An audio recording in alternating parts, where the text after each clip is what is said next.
Korban diketahui pergi memancing menggunakan longboat. Namun esok harinya longboat tersebut ditemukan nelayan lain terdampar di pantai Pasir Panjang, Kecamatan Siontapina tanpa pemilik. Setelah menerima laporan, Basarnas kemudian melakukan pencarian dan menemukan korban 12 nautical mile dari lokasi kejadian dalam kondisi sudah tidak bernyawa.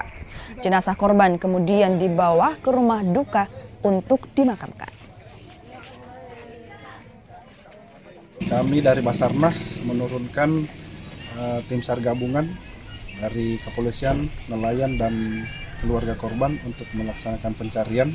Dan alhamdulillah kami berhasil menemukan korban dan langsung kami evakuasi ke rumah orang tua korban. Untuk kondisi korban yang kami temukan dalam keadaan meninggal dunia.